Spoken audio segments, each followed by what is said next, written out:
बरोबर आहे. बुद्धाने पुनर्जन्म शब्द वापरला. बाबासाहेब आंबेडकरांनी बुद्ध आणि धम्म त्यांचा धम्म या ग्रंथामध्ये त्याचं विश्लेषण खूप सुंदर सोप्या भाषेत केलंय. त्याच्या आधारे मी एक लेख लिहिला होता 2005 मध्ये, बुद्धाचा पुनर्जन्म नावाचा.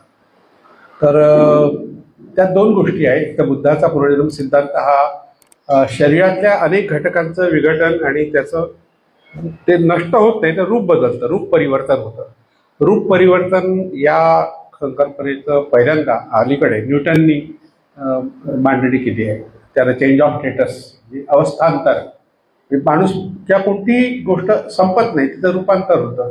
हे चेंज ऑफ स्टेटसचा जो सिद्धांत आहे तो बुद्धाच्या पुनर्जन्म सिद्धांताशी निगडीत थोडासा जवळचा आहे. आता तुम्ही जो आधी प्रश्न विचारला पुनर्जन्माबद्दलचा, तर अशा प्रकारच्या कथा आपल्याला नेहमी ऐकायला मिळतात. लेकिन नावाचा एक सिनेमा होता, लता मंगेशकरने तयार केला होता, तुम्हाला आठवत असेल तर त्या लेकिन सिनेमामध्ये एक कथा होती. नागपूरच्या उत्तरा हुद्दार नावाच्या एका मुलीची होती. उत्तरा हुद्दार ह्या इंग्लिशच्या प्राध्यापिका होत्या आणि धार्मिक वृत्तीच्या होत्या. तर त्यांच्या आयुष्यावर तो सिनेमा होता लेकिन. तर त्यांचं काय व्हायचं, संध्याकाळी आरतीच्या वेळी त्यांच्या डोक्यामध्ये असं यायचं की आपण बंगालचा एक कोणी विद्वान होता त्याची पत्नी आहोत, असं त्या म्हणायच्या. आणि मग त्यावर खूप चर्चा झाली. साधारणतः 50-1 वर्ष, 40-50 वर्षांची गोष्ट आहे, जुनी गोष्ट आहे. तर त्यावर मग एक ड्यूक युनिव्हर्सिटी होती अमेरिकेत. तर तिथे पॅरासायकॉलॉजी नावाची शाखा, त्यावरती ड्यूक युनिव्हर्सिटी काम करत होती. किंवा मृत्यूनंतरचं एक जीवन आहे आणि ते सिद्ध करता येतं, त्याच्याबद्दलच्या अनेक संकल्पना त्यांनी मांडल्या. तर तिथले शास्त्रज्ञ आले होते. त्यांनी म्हटलं ही पॅरासायकॉलॉजीची केस आहे. 40 की 50 वर्षापूर्वी गोष्ट आहे, अलीकडलीच आहे. 92ची गोष्ट आहे, म्हणजे अलीकडली गोष्ट आहे. ही खूप जुनी नाही. 92-93 म्हणजे आता 30-32 वर्षापूर्वी गोष्ट आहे. तर तरुण भारतात ती बाई सतत लिखाण करायची. मी वाचत होतो ते, आणि त्या सगळ्या तिच्या कथा ज्या आहेत त्याही तरुण भारतात छापल्या जायच्या. त्याचा फोटोही त्यांनी छापला होता, जो तिचा नवरा होता. तर नंतर मग यावर खूप अभ्यास झाला, जगभरच झाला. म्हणजे असं नाही की भारतात झाला. अमेरिकेतली जे शास्त्रज्ञ आहेत, सायकॉलॉजिस्ट आहेत, त्या लोकांनी यावर खूप चिंतन केलं की पॅरासायकॉलॉजी काही आहे काय प्रकार. तर त्यांनी सांगितलं की पॅरासायकॉलॉजी नावाचा काही प्रकार नाही आहे, असं काही विज्ञान नाही आहे. आता ती जी केस होती ती स्प्लिट पर्सनॅलिटीची होती. म्हणजे व्यक्तिमत्व दुभंगणे. त्या दुभंगण म्हणजे 2 व्यक्तिमत्व एकाच शरीरात असणं. अशाच प्रकारचा एक सिनेमा आहे तो भूलभुलैया. भूलभुलैया सिनेमा तो विद्या बालनच आहे ना. तर खूप छान सिनेमा आहे तो. त्या सायकॅट्रिस्ट दाखवला तो, आणि तो अक्षय कुमार. तर स्प्लिट पर्सनॅलिटी काय प्रकार आहे की काही गोष्टींनी, काही घटना अशा घडतात की त्यांनी आपल्या मेंदूवर आघात होतो. विशेषतः टायफॉइड सारखा जो ताप आहे, त्या तापामुळे मेंदूवर परिणाम होतो. काही संकट येतात, त्यामुळे माणूस खचून जातो, तेव्हा सुद्धा आपल्या मेंदूच्या काही भागावर जखमा होतात. आणि विशेषतः ॲक्सिडेंट झाला असेल, अपघात झाला असेल, मेंदूला दुखापत झाली, त्यांनी सुद्धा मेंदूच्या विशिष्ट भागावर समजा दुखापत झाली, जखम झाली, तर तिथली स्मृती गायब होते. की तिथलं आपल्या मेंदूमध्ये साधारणतः 12 ते 16 केंद्र अशी आहेत जी रासायनिक द्रव प्रसारित होतात. त्याला प्लाझ्मा तर नाही म्हणता येत, त्याला एन्झाईम असतात. तर त्या तुम्हाला दुःख होते आहे, तर दुःखाची भावना निर्माण करणारं एन्झाईम ज्या केंद्रातून निर्माण होतं, रक्तात मिसळतं, तेव्हा आपल्याला दुःख होतं. आपल्याला आनंद होतो, तर तशा प्रकारचा द्रव मेंदूतून पाझरतो आणि मग त्या रक्तात मिसळल्यामुळे तशा प्रकारची भावना होते. ते भावनांची केंद्र आहेत. समजा आता बोलतो आहे मी, तर बोलण्याचं एक केंद्र आहे. म्हणजे समजा एखाद्या व्यक्तीला मेंदूला दुखापत झाली, बोलणं थांबलं असेल, तर तो जो पार्ट आहे, बोलण्याचा जो केंद्र आहे, त्याला दुखापत झाली. हे जे केंद्र शोधलं ब्रोका नावाच्या एका सायंटिस्टने. त्यांनी अशा वाचा गेलेल्या व्यक्तीचा मेंदू मागितला, मृत्यू झाल्यानंतर पटकन मागितला त्यांनी. मग त्याला कुठे दुखापत झाली आहे ते केंद्र त्यांनी शोधलं. त्या केंद्राला ब्रोका विभाग पाहतो. पण याचंही केंद्र मेंदूमध्ये आहे, ऐकण्याचं केंद्र आहे. म्हणजे त्या केंद्रामध्ये दुखापत झाली तर मात्र तो अवयव निकामी होतो. म्हणजे आपण त्या अवयवापुरतं पाहतो, पण अवयवाचं नियंत्रण ही मेंदूच्या त्या रासायनिक द्रवामध्ये आहे. हा, आणि हे रासायनिक द्रव जेव्हा एकत्र येतात एखाद्या वेळेस होतं तसं, त्याला केमिकल इम्बॅलन्स म्हणतात. म्हणजे रासायनिक काय म्हणतात त्याला, असंतुलन केमिकल इम्बॅलन्स. तो जो सिनेमा होता ना मुन्नाभाई MBBS, तर त्याच्यामध्ये तो म्हणतो ना केमिकल लोचा झाला आहे. तो शेवटी त्याला गांधीजी दिसतात आणि नंतर मग ते दिसतच नाही. जेव्हा गरज पडते तेव्हा गांधीजी येत नाही त्याला सांगायला, त्या संजय दत्तला पत्रकार परिषदेमध्ये. तर ते मग डॉक्टर सांगतात ह्याला केमिकल इम्बॅलन्स आहे. तर तो म्हणजे हा काय केमिकल लोचा आहे. तर आपल्या मेंदूचे जे एन्झाईम्स आहे, जे स्राव आहे, स्राव मराठीत स्राव शब्द आहे, हे स्राव एकमेकात मिसळले की मग गोंधळ होतो आणि मग कोणत्या भावना केव्हा व्यक्त करायचे कळत नाही, भास होतात. भ्रम जो आहे, भ्रमाचे खूप प्रकार आहेत. तर हा जो तुम्ही भाग सांगितला, हा विशिष्ट वेळेस एखाद्या व्यक्तीला अशा प्रकारच्या भावना होणं, या व्यक्तिमत्वाचं विभाजन म्हणतात त्याला. दुभंग व्यक्तिमत्व, त्रिभंग व्यक्तिमत्व, 2 किंवा 3 अशा व्यक्तिमत्वाचा प्रभाव त्या मेंदूवर पडतो आणि तेव्हा तेव्हा ते व्यक्तिमत्व तुम्हाला दिसायला लागतं. पुनर्जन्माच्या केसेसमध्ये असंच झालेलं आहे. पुनर्जन्म का नाही, म्हणजे बुद्धाचा पुनर्जन्म सिद्धांत हा शरीरातल्या अनेक घटकांच्या विघटन आणि विभाजनावर आणि त्यांच्या नंतरच्या रूपांतरावर आधारित आहे. तो ह्या पारलौकिक कल्पनेवर नाही. पण पुनर्जन्माची कल्पना जगातल्या सगळ्या संस्कृतीमध्ये आहे, वेगवेगळी आहे. आपल्याकडे खूपच छान आहे. मला ती हिंदू धर्मातली कल्पना खूप आवडली की 3ऱ्या दिवशी पुनर्जन्म होतो. म्हणजे जास्त वेळ लागत नाही, लगेच फास्ट ट्रॅक कोर्ट असतं ना, ते परात असते, परातीमध्ये ते पीठ ठेवतात, तर त्यावर दिवा ठेवतात आणि त्यावर झाकून ठेवतात टोपलं. सकाळी पाहतात तर आजी पाल झाली असते, आजोबा सरडा झाला असतो किंवा बेडूक झाला असतो किंवा साप झाला असतो. हे प्राणी आवडते प्राणी आहे का आपल्या? पण आपल्या आजी आणि आजोबाबद्दल काय कल्पना आहे? तर अशा तऱ्हेने 3 दिवसात निकाल लागतो. इस्लाममध्ये अजून निकाल लागला नाही. हे 1600 वर्ष झाली आहेत, ते 1400 वर्ष झाली आहेत, अजून वाटच पाहत आहेत ते लोक सगळे आपल्या कबरीमध्ये केव्हा तरी कयामत का दिन आएगा आणि मग ते स्वर्गात पाठवायचं की नरकात पाठवायचं हे ठरेल. ख्रिश्चन लोकांचे 2000 वर्षापासून सगळे ग्रेव्हयार्डमध्ये आत्मे वाट पाहत आहेत, त्यांना अजून काही निकाल लागला नाही. ह्याला पेंडिंग केसेस आहेत. पण तिथे गाडून ठेवायचं, पुरून ठेवायचं, म्हणजे मग ईश्वर ठरवेल की याला स्वर्गात पाठवायचं की नरकात पाठवायचं. इजिप्शियन कल्चरमध्ये वेगळी कल्पना आहे. तिथे कल्पना अशी आहे की माणूस केव्हा तरी पुनर्जन्म होतो आणि त्याच देहात प्रविष्ट होतो, वेगळा देह त्याला घ्यायची गरज नाही. हिंदूंमध्ये 84 लक्ष योनी आहे, इतक्या योनी.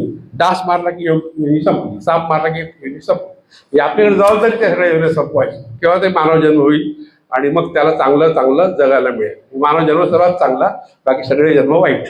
अशा प्रकारची कन्सेप्ट 84 लक्ष योनीची ही पुनर्जन्माच्याच कल्पनेला आधारित आहे. पण इजिप्शियन कल्चरमध्ये तसं नाही आहे. तिथे त्याच शरीरामध्ये तोच आत्मा परत येतो जेव्हा किंवा निकाल लागेल तेव्हा. तो आल्यावर मग त्याला ते शरीर मिळालं पाहिजे, त्याला खायला मिळालं पाहिजे, म्हणून त्याचा आवडता कुत्रा असेल त्यालाही गाडतात, आवडता घोडा असेल त्यालाही गाडतात. त्याला पुस्तकं वाचायला पाहिजे ना, तर पुस्तकं ठेवतात तिथे. लायब्ररी सापडली आहे, बुक ऑफ डेट्स नावाचं जी पुस्तक आहे इजिप्शियन कल्चरमधलं, त्यात मृतांचं पुस्तक आणि त्यात मृतांची लायब्ररी आहे. त्या ठिकाणी उत्तम अत्तर आहेत, उत्तम वस्त्र आहेत, दागिने आहेत, सर्व आहे. ज्या मम्मीज तुम्हाला पाहायला मिळतात ना, ती मम्मीची कन्सेप्ट जी आहे ती अशा पुनर्जन्माच्या कल्पनेवर आहे जगातल्या सगळ्या संस्कृतीमध्ये. कारण माणसाला इतकं चांगलं आपण कमवलं, पैसे मिळवले, सगळे चांगले दिवस आले आणि मृत्यू आला. आता कसं वाटतं, एकदम सगळं वाया जातं ना. चांगलं घर बांधलं, बायका पोरं सगळे कामाला लागले आहेत, आपल्याला तर काही कामाला जायची गरज नाही, पैसा भरपूर आहे, खाऊ पिऊ मजा करून पटकन मृत्यू. हा काय प्रकार आहे? म्हणजे वाईट वाटतं ना एकदम मृत्यू येणं. म्हणून आपण पर्याय निवडला की नाही, पुनर्जन्म असला पाहिजे. आता नाही पुढे केव्हा तरी होईल, केव्हा तरी आपल्याला सगळं मिळेल, पुन्हा आपण येऊ. पुन्हा त्या एकदम बाळ जन्मलं, त्याच्या आधी जर आजोबा किंवा आजी मरण पावली असेल तर सांगतात अरे आजी आली की आजोबा आला. तो आला की आजा गेला, नातू झाला. कल्पना आहे ना आपल्याला, छान कल्पना आहे ती. म्हणजे आपण हे आपल्या सोयीने ह्या कल्पना केलेल्या आहेत. कारण मृत्यू हे अटळ आहे, अटळ सत्य आहे, ते कोणालाही सुटलेलं नाही. किती माणूस श्रीमंत असो, कसाही असो, तो मरणार आहे नक्कीच. आणि नाही मेला समजा, कल्पना करा तर कसा जगेल, त्यावर सुद्धा लोकांनी कथा केल्या आहेत. की ते एक कोणता एक सिनेमा होता मध्ये, तुंबाड पाहिला असेल तुम्ही तर. तुंबाड सिनेमामध्ये एक त्या म्हातारीला मरणच येत नाही आणि मग मरण येत नाही, ती ओरडते मला जाळून टाका, मला जाळून टाका. म्हणजे जाळल्याने मुक्ती मिळते अशी कल्पना आहे. आणि जाळलं नाही तर मात्र तो आत्मा तसाच राहतो. म्हणजे तुंबाड सिनेमा आता दुसऱ्या भागाचा निघालाय. मी दोनदा पाहिला. मला ती कन्सेप्ट समजून घ्यायची होती मृत्यूनंतरचं काय. ह्या कन्सेप्ट सगळीकडेच आहे आणि ती माणसाने आपल्या सोयीने तयार केलेली कन्सेप्ट आहे. पुनर्जन्माची जी गोष्ट जी सांगितली जाते ना, त्या ठिकाणी आपण प्रत्यक्ष जर पाहिलं, प्रत्यक्ष आपण गेलं पाहिजे. आपण सांगी वांगीवर चर्चा करतो, तर ह्या सांगी वांगीवर जास्त विश्वास ठेवण्यात अर्थ नाही. मोर्शीला कुठे काय घडलं असेल हे वारंवार घडत असतं. तर बऱ्याच ठिकाणी स्प्लिट पर्सनॅलिटीच्या केसेस आहेत. आपल्या मनाचं जी विघटन आहे, मनाचा दुभंगलेपण आहे. मन ही अतिशय महत्त्वाची गोष्ट आहे, पण मन नावाची गोष्ट नाही आहे. Mind is a concept. Sigmund फ्राईडने म्हटलंय मन ही संकल्पना आहे. मी आपल्या मेंदूच्या कार्यपद्धतीला आपण मन म्हणतो, विचार करण्याच्या पद्धतीला बुद्धी म्हणतो. बुद्धी नावाचे अवयव नाही आणि मन नावाचे अवयव नाही. हे मेंदूची कार्यपद्धती आहे. मेंदू समजून घेणं फार महत्त्वाचं आहे. आणि आपल्याकडे काय होतं की मेंदूचा गैरवापर खूप होतो. आपण खूप मिसयूज करतो मेंदूचा, आणि जे काही ज्ञान आहे तेही आपलं बरेचदा वाया चाललं जाते. आपले अनुभव सुद्धा आपण एकमेकाला शेअर करत नाही किंवा सुखदुःख सुद्धा शेअर करत नाही. माणूस हा अतिशय महत्त्वाचा प्राणी आहे आपल्यासाठी. आपण माणूसच आहे ना. आपण माणसाचीच बाजू घेणार ना. आपण जनावरची घेणार म्हणजे कुत्र्याची घेणार जास्ती असतात. भूक तुबा चोरावर गाय दूध देते म्हणून गायीचं महत्त्व. तर प्राण्यांचं महत्त्व कसं आपल्या सोयीने आहे. सगळं माणूस केंद्रित आहे. तेव्हा माणसाचं जे महत्त्व आहे ते अबाधित ठेवणं हे आपलं सगळ्यांचं काम आहे. आणि तो मेंदू कसा चांगला राहील, सुरक्षित राहील आणि तो कसा वाढत राहील, वृद्धिंगत होत राहील, याची काळजी आपण घेतली पाहिजे.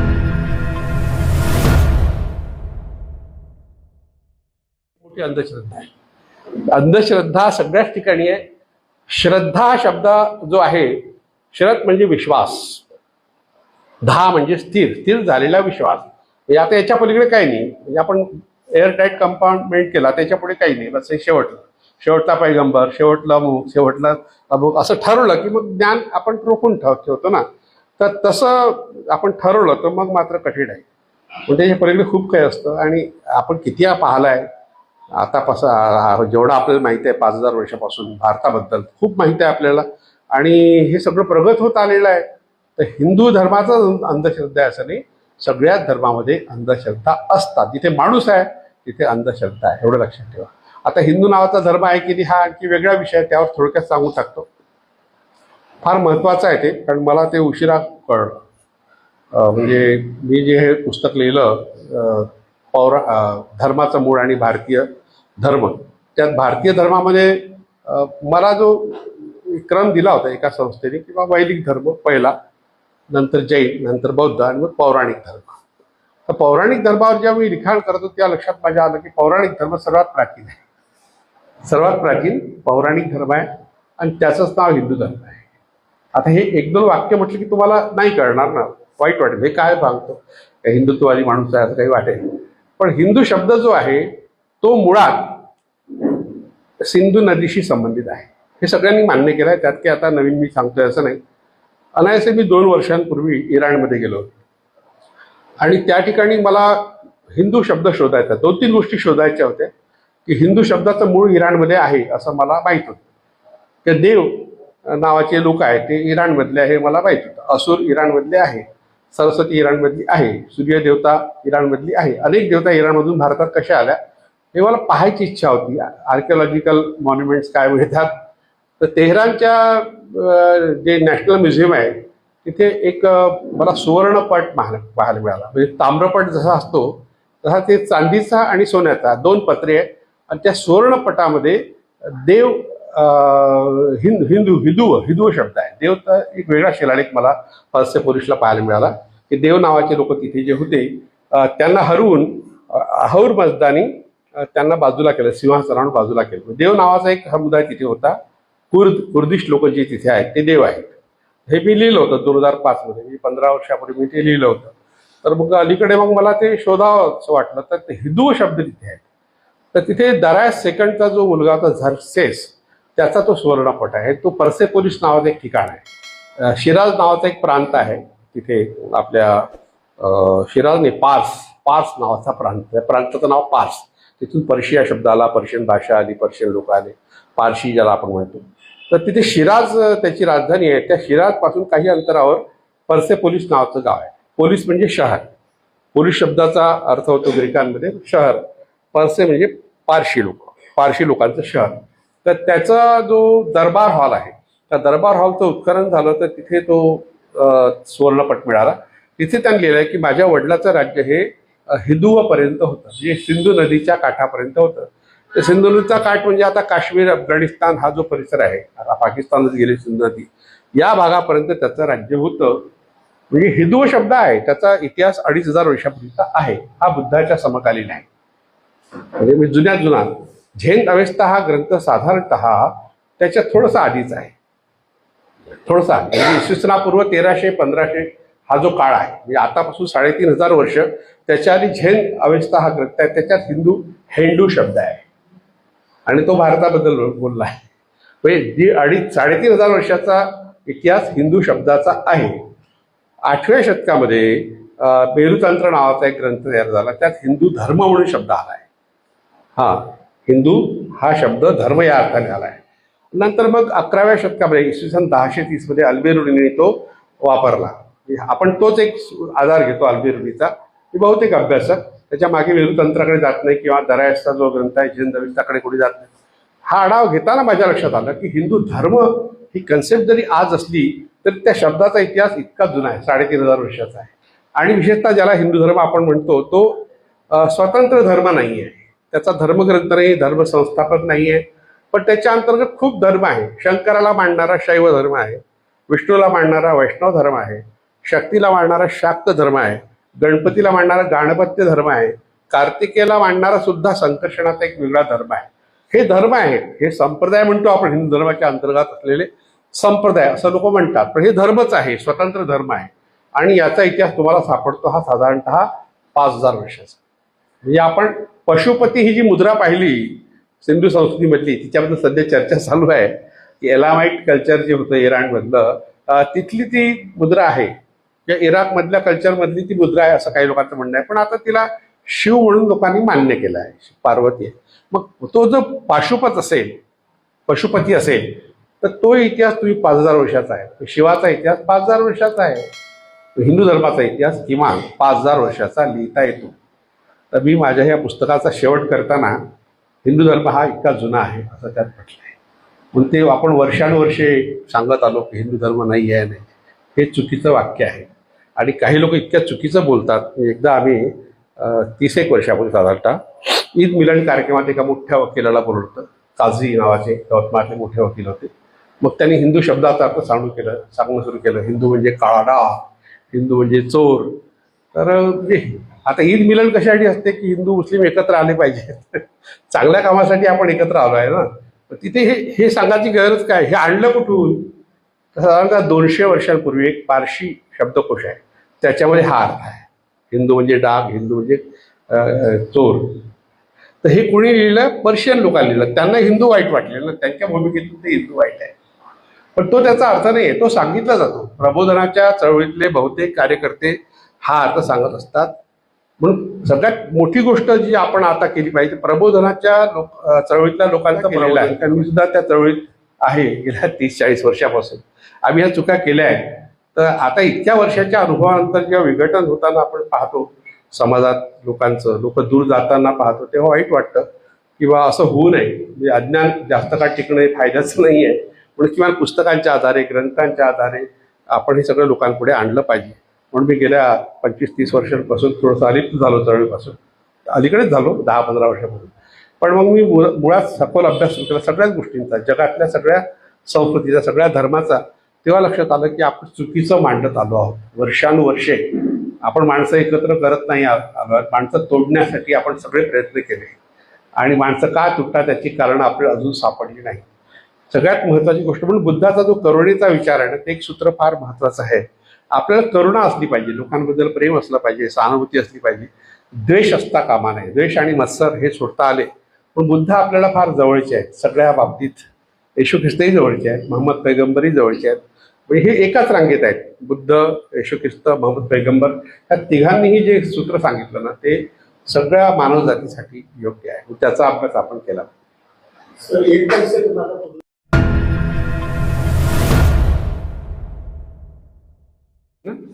जोडता येतो. मुळात कसं वेदाची रचना ही एकाच वेळी झाली नाही, ती टप्प्याटप्प्यात झाली. एकतर आर्य भारतात आले, तेही टप्प्याटप्प्याने आले. त्यांनी आक्रमण वगैरे काही केलं नाही, मोठे युद्ध वगैरे झाल्याचे ऐतिहासिक पुरावे नाही आहेत. टप्प्याटप्प्याने आले. त्याला कारण होतं. कारण असं होतं की ज्या ठिकाणी ते होते मुळात आर्य इराणमधून आले आहेत हे आता मान्य केलं आहे. काही लोक अट्टहास करतात की भारतातलेच होते, हिमालयातले होते. आता अट्टहास करणाऱ्यांना आपण काही म्हणू शकत नाही, पण पुरावे असे आहे की ते इराणमधून आले. कारण आता इराणमधून मी काही पुस्तकं आणली, 15,000 रुपयाची पुस्तकं आणली. त्यात मला अनेक पुस्तकामध्ये आर्यन शब्द सापडला. म्हणजे आर्य हे मुळात इराण हा शब्दच आर्यनपासून आला. म्हणजे महात्मा फुले यांचं मला खूप आश्चर्य वाटतं या माणसाचं, की यांना कसं सुचलंय की इराणियन पासून आर्यन शब्द तयार झाला. म्हणजे ते तर काही शिक्षक प्राध्यापक नव्हते ना, ते तर बिल्डर होते, वेगळ्या क्षेत्रातले होते. पण सुचलं त्यांना, त्यांनी चिंतन केलं आणि मग इराणियन पासून आर्यन शब्द तयार झाला. हे 150 वर्षापूर्वी सांगितलं महात्मा ज्योतिबा फुले. त्या माणसाचं मोठेपण आहे. आणि नंतर मग आपण त्यावर चिंतन करायला लागलो. पण तिथे मात्र त्याचे आधीपासून आर्यन शब्द वापरात आहे. तर हे जेव्हा इथे आले टप्प्याटप्प्याने, त्याला कारण होतं. त्या कारणावर चर्चा झालेली आहे. वैदिक संस्कृतीचा विकास या ग्रंथामध्ये तर्कतीर्थ लक्ष्मण शास्त्री जोशी यांनी वैदिक संस्कृतीचाच विकास सांगितला. पण सांगताना काही गोष्टी अशा सांगितल्या फार महत्त्वाच्या आहेत, की त्यांनी असं सांगितलं की तिथे त्यांच्यात काही कारणांनी भांडणं झाली. भांडणं अनेक कारणाने होतात. एकतर संपत्तीसाठी भांडणं होतात, काही ठिकाणी स्त्रियांसाठी होऊ शकतील, तर ह्या किंवा सांस्कृतिक कारणांनी. तर सांस्कृतिक कारण काय होतं की ते आर्यांमधला जो अतिशय प्रभावी गट होता त्याचं नाव देव होतं.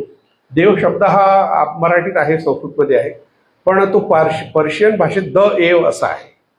आणि त्याचे आधी शहानामा नावाचा जो ग्रंथ आहे तो नंतरच आहे. शहानामा 9व्या-10व्या शतकातला आहे. त्याच्यामध्ये दीव शब्द आहे. तर हे तिथे होते. आणि असुर नावाचा एक वर्ग जो होता, जो सूर्याला मानत होता, आशूर, त्याचं मूळ नाव आशूर आहे. ते इराकमधले आहे. इराकमधून इजिप्तमधून इराणचा त्यांचा प्रवास झाला. मग तुर्कस्तान, अफगाणिस्तान, भारत असं ते भारतात आले. असुर आणि देव हे दोन्ही इराणमधले. तर दोघंही पशुपालकच असले पाहिजेत कदाचित, कारण आर्य हे पशुपालक होते. तर ते जेव्हा भारतात आले, गायी घेऊन आले प्रामुख्याने. आणि झरतृष्ट हे नाव आपल्याला माहिती आहे, झोरोस्ट्रियन पर्शियन दरबारा म्हणतात. हा जो झरतृष्ट होता त्याची आई जी होती तिचं नाव दग्धोवा होतं. ती म्हणजे त्याचा अर्थ होतो गाय. आणि तो गवळी होता. आपल्याकडे चिखलदऱ्यात गवळी आहे, बऱ्याच ठिकाणी गवळी आहे. तर तो गवळी होता. म्हणजे गायीचं महत्त्व त्याला जास्त होतं. म्हणून तेव्हा त्यांनी जेव्हा पर्शियन धर्माचं पुनरुज्जीवन केलं, तेव्हा काही गाथा वगैरे किंवा आणखी अवेस्ता ग्रंथाची निर्मिती केली, तेव्हा त्यांनी गायीचं महत्त्व खूप वाढवलं. आणि मग त्यांनी सांगितलं की औरबद्दानी दिलेली ही देणगी आहे, हिचं आपण जतन केलं पाहिजे. म्हणून ती गायी घेऊन येणारे पर्शियन लोक जेव्हा भारतात आले आर्य, तेव्हा त्या लोकांनी मधल्या काळात जे जे अनुभव घेतले, अफगाणिस्तान असेल, इराण असेल किंवा तुर्कस्तान असेल, त्या अनुभवावर आधारित काही गाथा लिहिल्या. गाथा शब्दात असा पर्शियन आहे. अनेकांना वाटते की तो बौद्धांचा शब्द आहे. तो बौद्धांचा नाही आहे, तो पर्शियन शब्द आहे, इराणियन शब्द आहे. अशोक स्तंभ सुद्धा हा पर्शियन आहे. पर्सेपोलिसला आपण गेलो तर अशोक स्तंभासारखे स्तंभ दिसतात. म्हणजे तिकडे ग्रीक लोकांनी जे जे काही तिथे केलं ते सगळं आपण भारतात आणलं, आपलं म्हणून आपण त्यावर शिक्का मारला. खरं आहे, पण ते ग्रीकांचं आहे आणि पारशी लोकांचं आहे. तर त्या लोकांनी रचलेल्या ह्या गाथा आहेत. तर त्यातल्या बऱ्याच गाथा नंतरच्या काळात पंजाबमध्ये रचल्या गेल्या. तर हे जे वेदाची रचना करते होते, ते आपला समज आहे की ते ब्राह्मण होते. तो एक मोठा गैरसमज आहे. त्या शूद्रांचा वाटा सगळ्यात मोठा आहे, जे शेतकरी वर्ग, कष्टकरी वर्ग. दुःसमद हा ऋग्वेदाचा पहिला रचयिता आणि तो अफगाणिस्तानमधलाच असला पाहिजे. कारण मी का म्हणतो असला पाहिजे, कारण काही लोकांनी म्हटलं की तो कळंबचा, यवतमाळ जिल्ह्याचा कळंबचा होता असं विनोबा भावेंनी म्हटलं. मग ते लोकनायक बापूजी आणेंनी मान्य केलं, अनेकांनी मान्य केलं. पण वावी बिराशींशी माझी चर्चा झाली ती 82 मध्ये. तेव्हा ते 90 वर्षाचे होते. ते म्हणाले की चुकीचं आहे, ते तिकडले पंजाबमधले होते. तर तिथल्या लोकांमध्ये शेतकरी वर्गातला बहुतेक वर्ग जो होता, म्हणजे आपल्याकडे एकनाथ शिंदे आहेत किंवा राधाकृष्ण विखे पाटील आहेत, इकडले तिकडे गेले, तिकडेच होऊन गेले आणि मग त्यांचीच स्तुती करायला लागले. तसे आपले बरेच लोक तिकडे गेले आणि त्यांची स्तुती करायला लागले. हा प्रकार झाला साधारणतः 3500 वर्षापूर्वी. म्हणजे असं नाही की आताच घडते, हे नवीनच घडते म्हणून आश्चर्यचकित, असं काही नाही. हे वारंवार होत आलेलं, होत राहणार. इकडले तिकडे जाणार, तिकडले इकडे येणार. पण या लोकांनी काय केलं, जसं ते दुःसंबद आहे, हा इंद्राची स्तुती करतो, स्वतःला इंद्रपुत्र बनवतो. म्हणजे तुम्हाला आठवत असेल तर एकदा एकनाथ शिंदेने म्हटलं तर अमित शहा मला वडिलांसारखे आहे. अमित शहा 1 वर्षांनी लहान आहेत एकनाथ शिंदेचे, वडील लहान आणि पोरगा मोठं. हे अलीकडली घटना आहे. अगदी सेम अशाच घटना ऋग्वेदातल्या दुःसंवादाच्या बाबतीत घडल्या आहे. स्वतःला तो इंद्रपुत्र म्हणतो, पण हे करताना तो आपल्या गणसंस्थेचंही स्तवन करतो.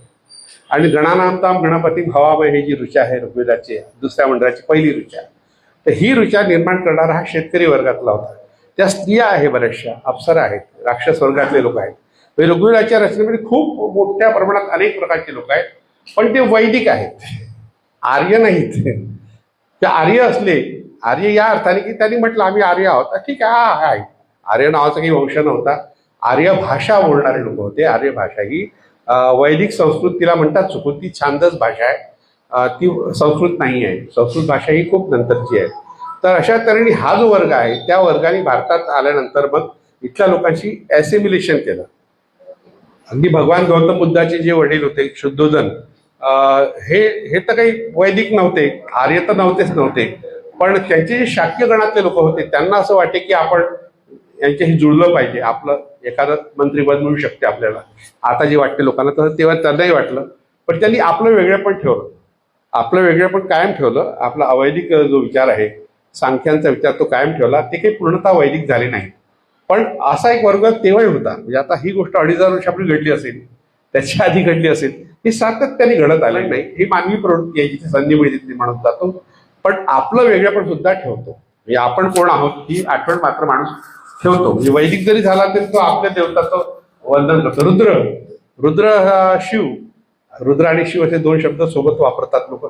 रुद्र हा पशुपालकांचा देव, तिथे त्याला शिव्या दिल्या आहेत वेदामध्ये आणि वैदिक ग्रंथामध्ये शिव्या दिल्या की हा रानटी आहे, क्रूर आहे किंवा चोरांचा देव आहे.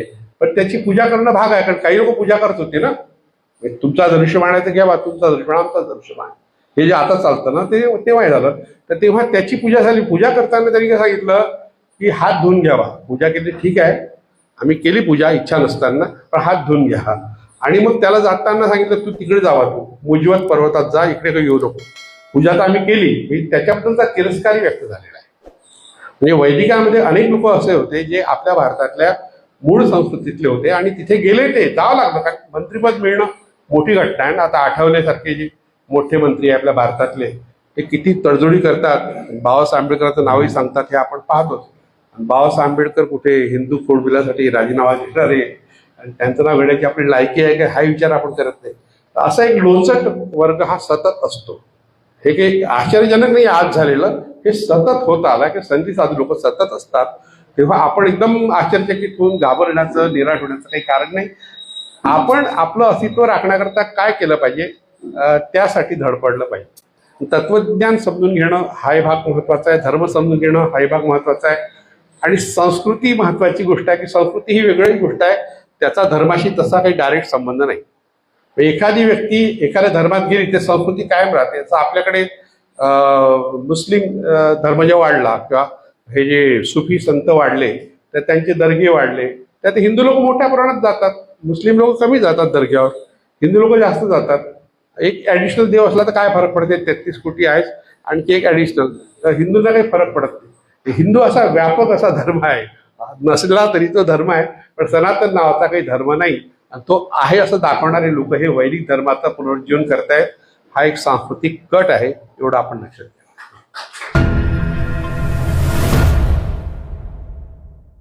सनातन हा शब्द कसा आहे, प्राचीन या अर्थाचा आहे. प्राचीन, सनातन म्हणजे प्राचीन, साधा अर्थ आहे. सनातन शब्दाचा अर्थ होतो प्राचीन. आता भगवान गौतम बुद्धाच्या वचनामध्ये सुद्धा एस धम्म, हो आहे ना प्रश्न, तर एस धम्म सनातनो, हा धर्म सनातन आहे असं बुद्धांनी म्हटलंय. तसंच ब्राह्मण ग्रंथ नावाचा जो भाग आहे, वेदाचा अर्थ सांगणारा किंवा विधी सांगणारा एक प्रत्येक ऋग्वेदाचा ब्राह्मण ग्रंथ वेगळा आहे, यजुर्वेदाचा वेगळा, सामवेदाचा वेगळा, अथर्ववेदाचा वेगळा आहे. तर ब्राह्मण ग्रंथामध्ये सनातन शब्द आलेला आहे. तर प्राचीन या अर्थाचा आहे. आता यात प्राचीन म्हणण्यामध्ये असं आहे की आम्ही पहिले आहोत बा, तुम्ही नंतरचे आहात, तुम्हाला दुय्यम लेखणे हा सनातन शब्दाचा मुख्य हेतू आहे. पण इथे जो सनातन शब्द आज वापरात येतो आहे, म्हणजे मोदीने एका भाषणात सांगितलं, कुठे दिलं भाषण माहीत नाही, कुठेतरी मुलाखत दिली की मी हिंदू धर्म आहे मान्य करत नाही, मला मान्य नाही, तर सनातन आहे. हे कुठून आलं? त्यांनी ते उच्च न्यायालयाचा निकाल होता, मुंबई उच्च न्यायालयाचा निकाल. त्या निकालामध्ये हिंदू हा धर्म आहे आणि संस्कृती आहे दोन्ही म्हटलं आहे. कुंटे आणि प्रभू ही जी केस होती सर्वोच्च उच्च न्यायालयात चालली, आणि त्या केसमध्ये बाळासाहेब ठाकरेंचं नागरिकत्व सुद्धा रद्द झालं होतं, मतदानाचा हक्क गेला होता. तर त्यामध्ये न्यायालयाने असं म्हटलं आहे, राम जेठमलानी त्यात युक्तिवाद केला होता, तर त्यात त्यांनी म्हटलं आहे की धर्म सुद्धा आहे हिंदू आणि संस्कृती सुद्धा आहे. पूर्ण युक्तिवादात संस्कृती हा शब्द आहे. हिंदू ही संस्कृती आहे, धर्म नाही, पण आपण धर्म म्हणून वापरतो ना शब्द, याचा अर्थ तो धर्म सुद्धा आहे. पण न्यायालयाच्या त्या निर्णयात पुढे असं म्हटलं आहे की समजा तुम्ही धर्म या अर्थाने जर वापरला शब्द राजकारणात, निवडणुकीच्या प्रचारात, तर मात्र निवडणूक रद्द होऊ शकते. ही न्यायालयाचा निकाल आहे. धर्म म्हणून वापरला तर, संस्कृती म्हणून वापरला तर काही आक्षेपाचं काही कारण नाही. आता गंमत अशी की हिंदुत्वाच्या मुद्द्यावर निवडणुकाच लढल्या गेल्या आहेत अलीकडे, राम मंदिराच्या मुद्द्यावर निवडणुकाच लढल्या गेल्या आहेत. मग तो निकाल राहायला कुठे? तुम्ही हिंदू शब्द वापरायचा नाही राजकारणात असं न्यायालय म्हणते, धर्म म्हणून वापरायचा नाही. पण संस्कृती आहे ती, तर संस्कृती म्हणजे काय की सर्व व्यापक असते. जगण्याची पद्धत आपली, आपला पेहराव, आपलं खाद्यपदार्थ, आपले सण उत्सव. आता सण उत्सवाचा संबंध सुद्धा धर्माशी नाही आहे. सण आणि उत्सव हे निसर्गातल्या विविध घटकाशी निगडित आहे. म्हणजे आकाशातले नक्षत्र असतील, पिकांचा जो काळ आहे, प्रामुख्याने कापणीचा हंगाम, त्या कापणीच्या हंगामाशी निगडीत बहुतेक सण आहे. दिवाळीचा सण हा कापणीच्या हंगामाशी आहे. आता हे सगळ्या सणाचा म्हणजे जो उत्सव साजरा होतो तो ज्यांनी केला. उत्सव हा सामूहिक असतो, सण हा व्यक्तिगत असते. तर हिंदूंनी करताना त्यात कथा जोडल्या. तर कथा सांगा म्हणतो ना आपण, आपल्याला काही कळत नाही ना, हिंदू धर्मियांना हिंदू धर्माबद्दल काहीच माहीत नाही. तर तसं तर कोणत्याच धर्मियांना माहीत नाही, म्हणजे हिंदू धर्माला नाव ठेवायचा अर्थ नाही.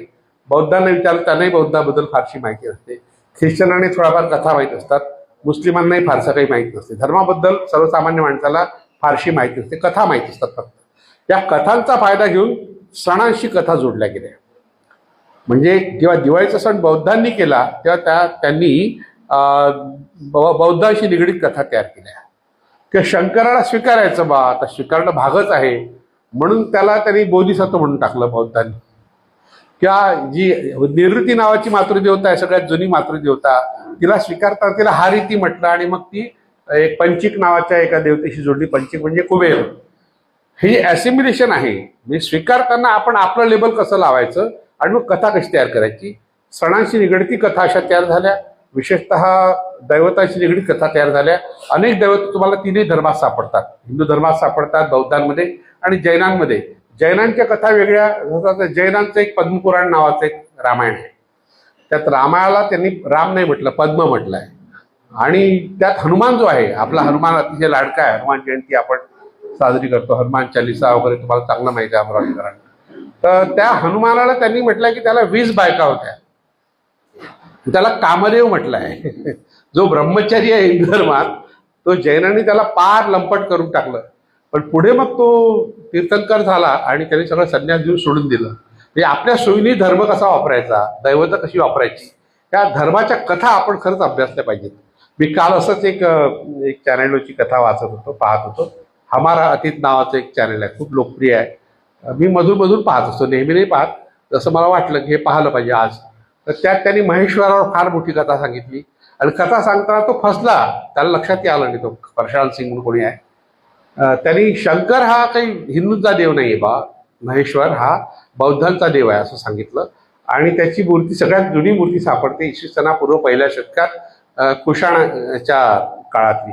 आणि त्याच्या हातात त्रिशूळ आहे, त्याच्यासोबत पार्वती आहे, त्याच्यासोबत बैल सुद्धा आहे, पण बाजूला त्रिरत्न आहे. केवळ त्रिरत्नामुळे तो बौद्ध आहे असं त्यांनी सांगितलं. आणि पूर्ण कथा बदलून टाकली. जी कथा बौद्ध ग्रंथात आहे, तारानाथ नावाचे फार मोठे विद्वान गेले तिबेटमध्ये, तर त्यांनी बौद्ध धर्माचा इतिहास लिहिला आणि खूप कथा लिहिल्या. आता त्या कथामध्ये पूर्ण त्याचं सपाटीकरण करून टाकलं, त्याला बौद्ध करून टाकलं. बौद्धांनी गणपतीलाही बौद्ध करून टाकलं. डाकिणी नावाची देवता आहे तिलाही बौद्ध करून टाकलं. म्हणजे आपण 4-5व्या शतकापासून तर 8व्या शतकापर्यंत जे काही अभिसरण झालं भारतात, धार्मिक अभिसरण, आणि त्या अभिसरणाला कारणीभूत एक मोठा माणूस झाला हर्षवर्धन. राजा सम्राट हर्षवर्धन व्यापक होता, तो फार त्यागी होता, बौद्ध होता. तर त्याला असं वाटलं की ही कटकटी भांडणं मिटवली पाहिजे धर्माधर्मातली, म्हणून त्यांनी कुंभमेळा सुरू केला. प्रयागराजला जो कुंभमेळा सुरू झाला तो केला हर्षवर्धन, एक बौद्ध राजाने सुरू केला आणि सगळ्या लोकांना एकत्र आणण्याचा प्रयत्न केला, सगळ्या धर्माच्या. त्यात मग तंत्र धर्माचे लोक आले, तांत्रिक लोक आले आणि मग बौद्धांना आवडलं ते तंत्र धर्मावर, छान आहे. मग त्यांनी या तंत्राला स्वीकारलं. तांत्रिक बौद्ध. आता गेल्या 15 दिवसापूर्वी एक लेख माझा आला होता पुण्यनगरीत, कवटी व कापालिक. तर त्यात बौद्ध कापालिक नावाचे शेवटी एक भाग आहे, शेवटी बौद्धांनी कापालिक कसे झाले ते. आणि बौद्ध तांत्रिकावर प्रचंड ग्रंथ आहेत, इतके ग्रंथ मला मिळाले, एन्सायक्लोपीडिया मिळाले, कोश मिळाले, संस्कृत व्याकरण ग्रंथ मिळाले. म्हणजे वास्तविक बौद्ध धर्म हा पूर्णतः हिंसेच्या विरोधातला, करुणेचं महत्त्व सांगणारा, समतेचं महत्त्व सांगणारा.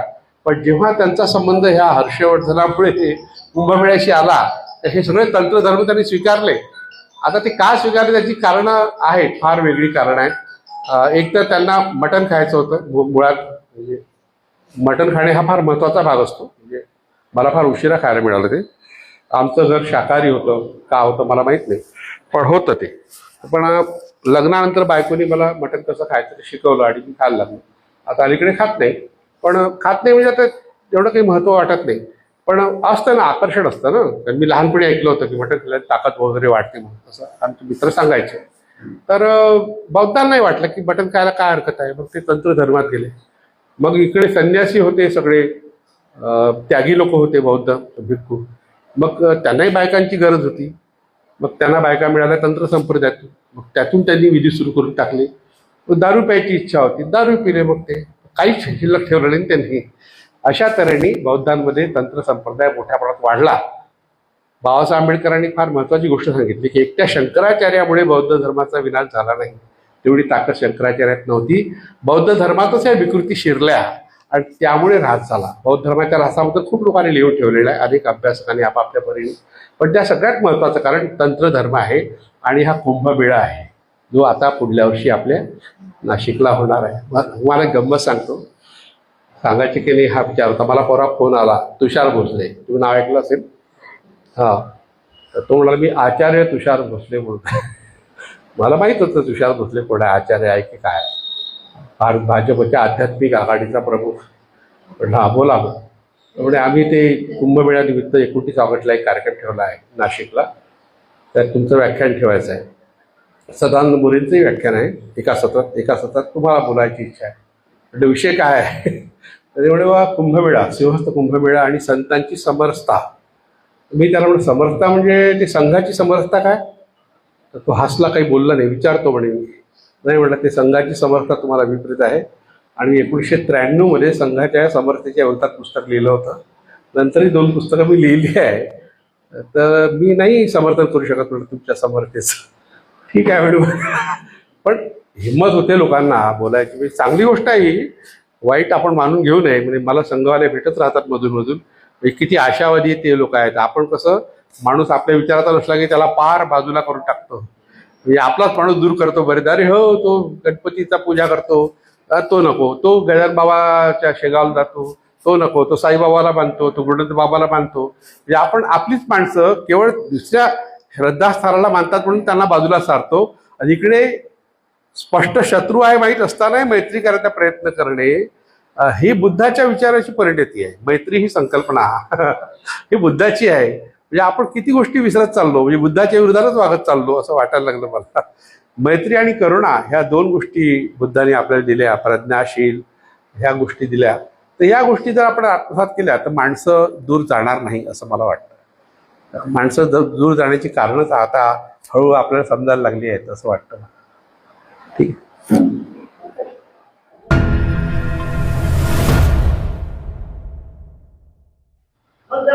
राजकारण करायचं आहे तर ते फुले शाहू आंबेडकर यांच्या धारेवर करावं की धर्मावर?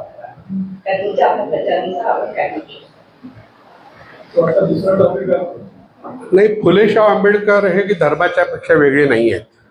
महात्मा फुले यांनी 1873 मध्ये गुलामगिरी ग्रंथ जेव्हा लिहिला त्यांनी धर्मातल्या ज्या परंपरा आहे, सण उत्सव आहे, दैवत यांची चिकित्सा केली पहिल्यांदा.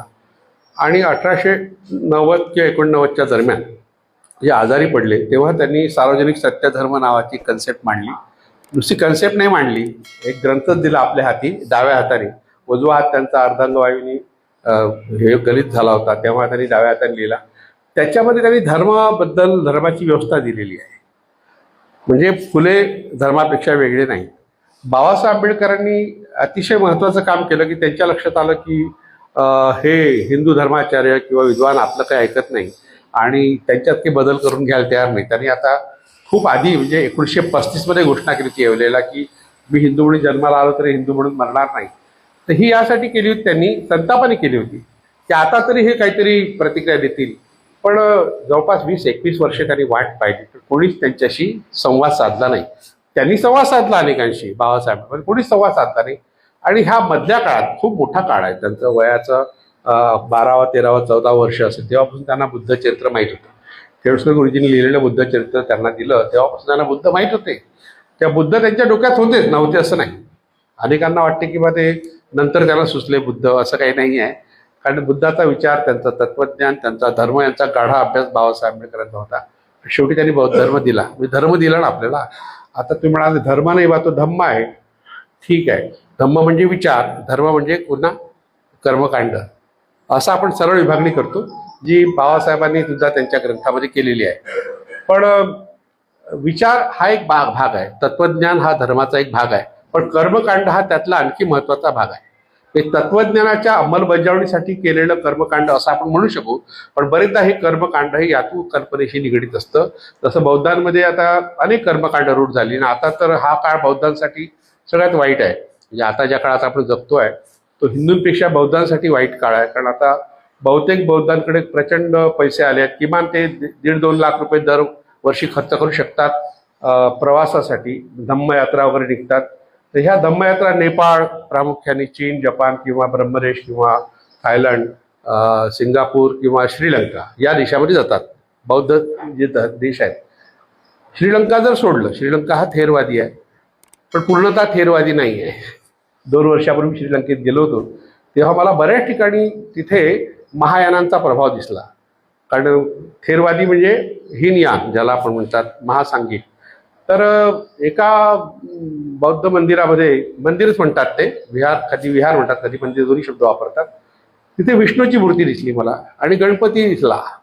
तर मी त्या गाईडला विचारलं, जर हा थेरवादी आहे श्रीलंका, इथे विष्णू कसा आला? तो हसला मग माझ्याकडे. मग मला म्हणाल की महायानांचा प्रभाव आहे. तर खूप ठिकाणी महायानांचा प्रभाव आहे. आणि आता जो थोडेफार पैसे आलेला वर्ग जो बौद्धांचा आहे तो तिकडे जातो. आणि जातो नाही, तिथून तो घेऊन येतो काहीतरी, तिकडल्या आठवडी घेऊन येतो. आणि तिथले व्रत, अनुष्ठानं, तिथले कर्मकांड सगळे आता बौद्धांमध्ये मोठ्या प्रमाणात शिरायला लागले. आणि बौद्ध भिक्खू सुद्धा प्रशिक्षित नाही आहेत. ज्याप्रमाणे बौद्ध महासभेने प्रशिक्षित करायला पाहिजे तसं नाही आहे. तसं सुव्यवस्थित रूप आता बौद्धांचं नाही आहे. सगळ्यात जास्त वाईट अवस्था आता यापुढे बौद्धांची होणार आहे असं मला वाटते. तर धर्म हा महत्त्वाचा आहे.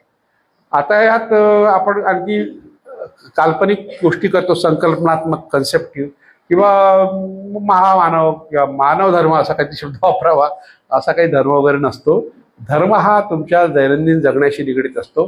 तर धर्माचं राजकारण केलं पाहिजे. धर्माचं राजकारण तुम्हाला टाळता येणार नाही. ते बौद्ध धर्माचं असेल, हिंदू धर्माचं असेल, इस्लामचं असेल, ख्रिश्चनिटीचं असेल, हे राजकारण करताना ते धर्म समजून घेतले पाहिजे. त्या धर्माचा इतिहास समजून घेतला पाहिजे. या बाबतीत एक मला मोठी गोष्ट वाटते. सुरेश खोपडे, तुम्ही नाव ऐकलं असेल, अमरावतीला ते SRP कॅम्पमध्ये SRP कमांडंट होते तेव्हा मी आलो होतो एकदा. तर त्यांनी भिवंडी दंगल नावाचं पुस्तक लिहिलं आहे. भिवंडी दंगल, त्याला राज्य पुरस्कार मिळाला. त्या लहानसं पुस्तक आहे, छोटंसं पुस्तक आहे, पण त्या सगळ्यात शेवटी त्यांनी सगळ्या धर्माचा थोडक्यात परिचय करून दिला आहे. आणि त्यांनी गोष्ट सांगितली की आपल्याला सर्व धर्मांचा परिचय असला पाहिजे. एकच धर्म घेऊन चालणार नाही. आपल्याला सर्व धर्मांचा परिचय असला पाहिजे. त्या धर्माची जी तत्व आहेत मानवतेला पूरक, ती आपण मांडली पाहिजे. तरच आपल्याला सलोखा निर्माण करता येईल. आणि त्यांनी जी मोहल्ला कमिटी निर्माण केली त्यामुळे दंगली थांबल्या. महाराष्ट्रातल्या दंगली थांबण्याचं 2-3 कारण आहे. एक, मराठा सेवा संघाचं काम जे आहे ते फार महत्त्वाचं आहे. त्यांनी मुस्लिमांना सोबत घेतलं आणि मग शिवधर्म वगैरे सगळ्या प्रक्रियेमध्ये लोक एकत्र आले. ख्रिश्चन तर संख्येने कमी आहे पण मुस्लिम जास्त आहे आणि प्रभावी आहे. तर मुस्लिम एकत्र आल्यामुळे कसं झालं की दंगली थांबल्या. मलकापूर असो, मालेगाव असो, भिवंडी असो की गोवंडी असो, ही गावं दंगलीसाठी प्रसिद्ध होती. आणि अमरावतीला पहिली दंगल जी झाली ना, मी जी अनुभवली ती सुद्धा अशीच झाली. शिवसेनेच्या लोकांनी केली. शिवसेना नव्हती तेव्हा महाराष्ट्रात. अमरावतीला शिवसेना दिवाळीच्या दुसऱ्या दिवशी, माझं लग्न झालं त्या वर्षी 1986 मध्ये. तर मी आलो होतो आणि तर तेव्हा ती दंगल माझ्या मित्रामुळे झाली. माझा एक मित्र आहे सेवकराम लोखंडे नावाचा, तो नगरपालिकेत होता. तर तो आमच्या शेजारी राहायचा. पुढे तो कोल्हापुरी गेटच्या पलीकडे राहायला गेला, ती वस्ती झाली. तर तिथे ते पत्ते खेळत होते, दोन मित्र, हिंदू आणि मुस्लिम. असं काही भेदभाव नव्हता, कारण मी ज्या भागात राहिलो अमरावती त्या 3/4 भागात मुस्लिम एरिया आहे, एका भागात फक्त ब्राह्मण पुरी आहे. तर आम्हाला असं काही भेदभाव कधी वाटला नाही, हिंदू मुस्लिम भेदभाव, भांडणं खटखटी कधी नाही. आम्ही एकत्रच राहत होतो, अनेक कार्यक्रम करत होतो. तर त्या भांडणामुळे झालं काही एकमेकावर त्यांनी दगड फेकले. दगड मारणे हे स्वाभाविक होतं तेव्हा, कारण मी सुद्धा माझ्या लहान भावाशी भांडताना बरेच आम्ही एकमेकाला दगड मारत होतो. तर त्यामध्ये कोणी येत नव्हतं. तो त्या कोपऱ्यातून मारतो, मी या कोपऱ्यात मारत होतो. आम्ही हे लहानपणी अनुभवलं खूपदा. पण त्या दगडाचा फायदा काय घेतला, एक चंद्रकांत वडनेरे नावाचे ठाण्याहून आलेले गृहस्थ होते. त्यांनी 10, 15 की 20, 25 लोक गेले आणि त्यांनी मस्जिदीवर दगड मारला. म्हणजे काही कारण नसताना. माझ्या घराच्या मागे एक मस्जिद आहे, अमरावतीला जे घर होतं आमचं, आणि त्याच्या बाजूला सोमेश्वर मंदिर आहे. लहानसा रस्ता आहे मध्ये, काहीच भांडण नाही. वर्षानुवर्षे कीर्तनं प्रवचनं होतात, तिथे काहीतरी मुस्लिमांचे कार्यक्रम होतात, कधीच काही होत नव्हतं. पण या शहाण्याने दगड मारला, त्यांनी सोमेश्वर मंदिरावर दगड मारला. इतके वर्ष कोणीच कोणाला दगड मारला नव्हता. आणि केवळ राजकारण वाढवण्याकरता तेव्हा ही दंगल घडवण्यात आली. दंगल अनुभवली मी आणि माझा लहान भाऊ. आम्ही दोघंही दंगलग्रस्त भागात दोघंही हातात कोणतेही शस्त्र न घेता फिरत होतो. लोकांना शांत राहा सांगत होतो, लोक ऐकत होते. जेव्हा कापले गेले, लोक मारले गेले, खून झाले, अगदी ह्या दहिसातमध्ये एक खून झाला, त्या चांदणी चौकात झाले, हे सगळे आम्ही अनुभवत होतो. अशा वातावरणात आम्ही फिरत होतो मोकळ्या. एक आत्मविश्वास होता की आपली माणसं आहेत. आपल्याला आत्मविश्वास असला तर आपण हे सगळं थांबवू शकतो. हा अनुभव मी इथे घेतला. यवतमाळला एक बौद्ध वस्ती आणि माळीपुरा दोघांमध्ये भांडणं होती, तर मध्ये उभा राहिलो तर दोघांनी आम्ही शांत करू शकतो. म्हणजे तुमच्यात हा आत्मविश्वास असला पाहिजे. कोणी काही मारत बिरत नाहीये. आपण घाबरतो आणि कोणीतरी एकाची बाजू घेतो, ते बाजू घेणे चुकीचं असते. माणूस म्हणून सगळे सारखे आहे, आपण हे गृहीत धरावं ना. आपण एकत्र येण्यासाठी काय काय प्रयत्न करावे. राजकारण धर्म एकत्रच आहे, फार वेगळे नाहीत. तर धर्माचा वापर करायला हरकत नाही, असं माझं मत झालं आहे इतक्या वर्षाच्या अनुभवात.